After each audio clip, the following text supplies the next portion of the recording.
So I haven't prepared any notes or anything like that, but I just wanted to comment on a video that I saw originating from McKinney in Texas, whereby there was some kind of neighborhood dispute and the police were called, and in the video you can see one particular officer basically running around the street like an absolute maniac, harassing a white officer, harassing and terrorizing black children on the street who were clearly not doing anything, and were just bystanders and waiting around or just there.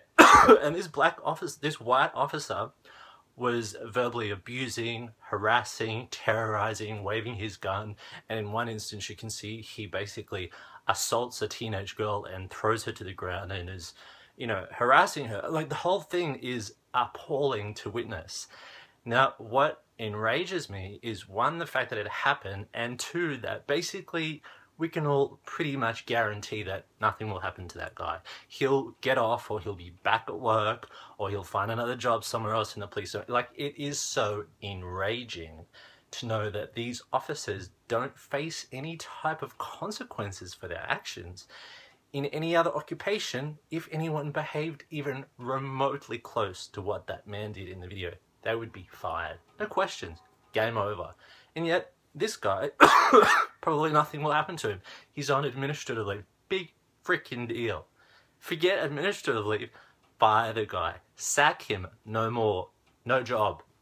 Charge him. Take him to court. He should be in prison. He's harassing, assaulting, basically breaking the law, and yet he's the police officer. I don't get it.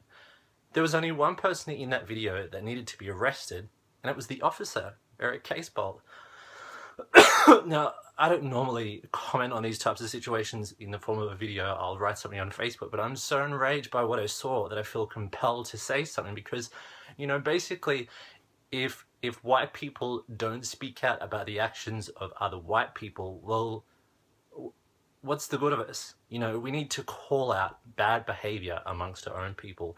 And it enrages me when I see this type of behavior because it brings all of us into disrepute.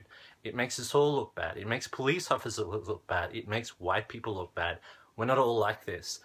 And it, and it really disturbs me to know that there are other white people out there that are going to defend the actions of this maniac. Clearly this guy has either a personality disorder or a rage problem, or is racist, or he's all three. But what is clearly evident is that he should not be a police officer. A police officer has the capacity to cause a great deal of harm to another person because the officer has power. The officer has the weight of the law behind them. So that type of position comes with a great deal of responsibility. And if you have someone who has a personality disorder or a rage problem or is racist or has some other kind of discriminatory viewpoint, that can cause a lot of damage. And we've seen it time and time again in the past year, example after example, whereby white officers have abused their power and have caused great harm to other people, and in particular to black people. Now, when you see that on video and you see that the victims are children, it's even more disgraceful.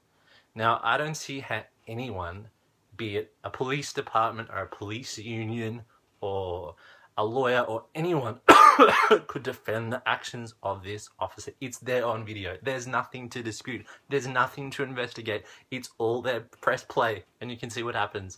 He's waving his gun at children. He's knocking a teenage female to the ground who's saying, "I'm going to call my mom."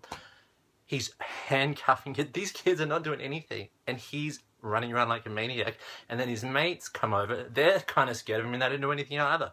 So, hopefully this incident, which is probably the 15th millionth in the past couple of years, will once again draw attention to this issue and the need for other white people to call out the actions of racist white people, because these people are a toxin in our society. They cause so much discontent and unrest. We need to address that racism, and America will be a much better and nicer country. Now, if you don't agree with what I said, I don't know, press play and watch the video of that party and in that street and let me know what you think. Goodbye.